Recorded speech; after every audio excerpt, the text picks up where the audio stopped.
আজি ডিলিমিটেশ্যনৰ পিছত নতুনকৈ ঢেকীয়াজুলি সমষ্টিত অন্তৰ্ভুক্ত হোৱা অঞ্চলত মই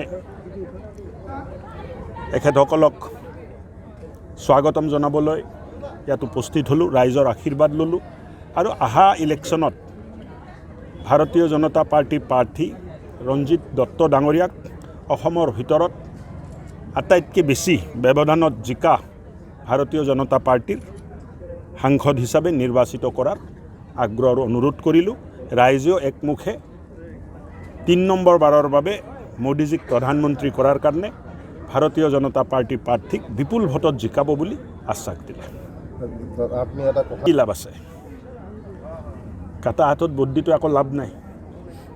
নিজিকেও থাকিব লাগে আৰু এইটো বহুত অনিষ্ট কৰিলে না অসমক। ভূমিপুত্ৰসকলক বঞ্চিত কৰি ৰাখিলে, বেছি মিয়াৰ কথা চিন্তা কৰিলে, ভূমিপুত্ৰৰ কথা চিন্তা নকৰিলে, তেতিয়া চৰ চাপৰিত থাকিব কংগ্ৰেছ। ভূমিপুত্ৰৰ তাত আৰু কংগ্ৰেছ নাথাকে। উন্নতি হ'ব, মানে ভাল উন্নতিয়ে হ'ব।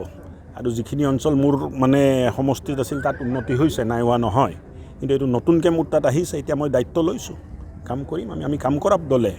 ভাৰতীয় জনতা পাৰ্টী অৰ্থাৎ কাম কৰা পাৰ্টী, কষ্ট কৰা পাৰ্টী, উন্নয়ন কৰা পাৰ্টী। কংগ্ৰেছে এতিয়ালৈকে টিকেট কনফাৰ্ম কৰিব পৰা নাই, কি ক'ব? এইটো কংগ্ৰেছৰ ভিতৰৰ কথা, টিকেট ফাইনেল কৰিব পাৰে নোৱাৰে। এতিয়া কোনো খেলিবলৈ ৰেডি নাই। মইতো 2এজনক চিনি পাওঁ, মই ফোন কৰিছোঁ যে কি হ'ল, বোলে কোনো খেলিবলৈ ৰেডি নহয়। আজি এটা সিদ্ধান্ত হয় যে অমুকজন ব্যক্তিয়ে খেলিব, ৰাতিপুৱাই মানে সি কৈ দিয়ে যে মই নেখেলোঁ। এতিয়া ঘৰৰ মানুহো মানে কংগ্ৰেছৰ নেতাক মানে ইলেকশ্যন খেলিব বাধা দি আছে। কেনেকৈ প্ৰাৰ্থী ঘোষণা কৰিব? ব্যক্তিৰ নিজৰ নিজৰ কথা, কোন ক'ত সমষ্টিত ইলেকশ্যন খেলিব মোৰ তাত ক'ব লগা একো নাই। মোৰ কথাটো চিধা, তেৰা বেকা কথা নাই। কোন কি কৰিছে, কি নাই কৰা, কংগ্ৰেছ কি কৰিছে। আমাৰ কথা হ'ল ভাৰতীয় জনতা পাৰ্টী যোৱা 10 বছৰ মোদীজীৰ নেতৃত্বত যিটো কাম হৈছে, এই কামৰ খতিয়ান ৰাইজক আমি দিছোঁ। আৰু অহা দিনবোৰত আমি কি কৰিম তাৰ সংকল্প আমি ৰাইজক দিছোঁ। আৰু ৰাইজ খুচ আছে আৰু আমাক জিকাব। এতিয়া আমি ভাল কামত লাগি আছোঁ। তাত কোন ক'ত যায়, ক'ত আহে, কংগ্ৰেছে প্ৰাৰ্থী দিছে নাই দিয়া, এইবিলাকত আমাৰ টেনশ্যন নাই। আমাৰ প্ৰাৰ্থী অসমৰ ভিতৰত আটাইতকৈ বেছি ভোটত জিকিব লাগে। শোণিতপুৰ, তেজপুৰৰ লোকসভা প্ৰাৰ্থী, এইটো আমাৰ চিন্তাত আছে। তাৰ কাৰণে আমি কাম কৰি আছোঁ। ডিব্ৰুগড়ৰ পাৰ্টীৰ মানুহে ডিব্ৰুগড়ক বেছি ব্যৱধানত জিকাব লাগে বুলি কাম চলি আছে। এতিয়া কম্পিটিশ্যনটো কংগ্ৰেছৰ লগত নাই নহয়। এতিয়া 12টা সমষ্টিত কম্পিটিশ্যন চলি আছে যে কোন কিমান ভোটত জিকাই পঠাব। জিকাটো লৈ মানে মানুহে টেনশ্যন কৰা নাই, কোন কিমান ভোটত জিকা পঠাব পাৰে তাৰ কাৰণে টেনশ্যন চলি আছে। আমাৰ মন্ত্ৰীৰ মাজতো কথা হয়। এতিয়া মইতো কৈছোঁ মই চবচে বেছি ভোটত জিকাই পঠাম। এতিয়া বিমল বৰা ডাঙৰীয়া কৈছে মই চবচে বেছি ভোটত জিকাই পঠাম। এতিয়া আমাৰ নিজৰ মাজতে কম্পিটিশ্যন এতিয়া যে কোন বেছি ভোটত জিকাব পাৰে। বুজি পালে? আমি তাক লৈ ব্যস্ত। কংগ্ৰেছৰ প্ৰাৰ্থী কোন ক'ত যাব, কোন ক'ত আহিব, এইবিলাক চিন্তা কৰাৰ প্ৰয়োজনো নাই আৰু দৰকাৰো নাই। হ'ব পোৱা গৈছে জোটবন্ধন হ'ল নেকি? হা, নাই ইহঁত জোটবন্ধন হোৱা নাই। প্ৰব্লেমটো কি যে কোনো কাকো বিশ্বাস নকৰে, কোনো কাকো বিশ্বাস নকৰে। কংগ্ৰেছে ইয়াক বিশ্বাস নকৰে, কি নাম, এই আপক বিশ্বাস নকৰে, আপে কংগ্ৰেছক বিশ্বাস নকৰে। এই নিজৰ মাজত যদি বিশ্বাস কৰি এটা কেণ্ডিডেট দিব নোৱাৰে, কেনেকৈ দল সংগঠন আৰু চৰকাৰ চলাব, কেনেকৈ দেশখন চলাব, এইটো মোক বুজাই দিয়কচোন। ৰাইজক কেনেকৈ বিশ্বাসত ল'ব?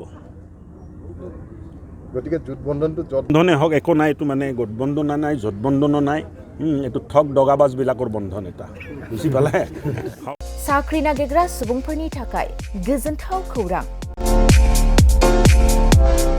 गिबि खेबनि थाखाय आरबि मेथमेटिक्स सेन्टारा बाक्सानि सदर मसलपुराव गासै कम्पिटिटिभ एग्जामनि थाखाय गोदानै कचिं सेन्टार बेखेवनो थांगासिनो दं।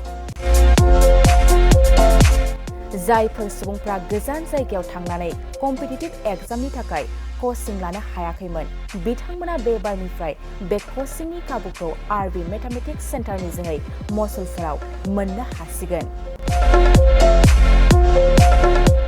बे कचिं सेन्टाराव बिथांमोना direct recruitment, 3rd and 4th grade, railway, SSC, army GD, Agniveer, bank, police आरो टेट आनजादफोराव जिरायनो हानाय बायदि रोंगौथि गोनां फोरोंगिरिजों फोरोंथाय होनाय जागोन। बे कचिं सेन्टारनि सोमोन्दै आबुङै मिथिनो थाखाय 9101 450 597 6900584714 आरो 9365132228 जानबुं अनजिमायाव खौरां लानो हागोन।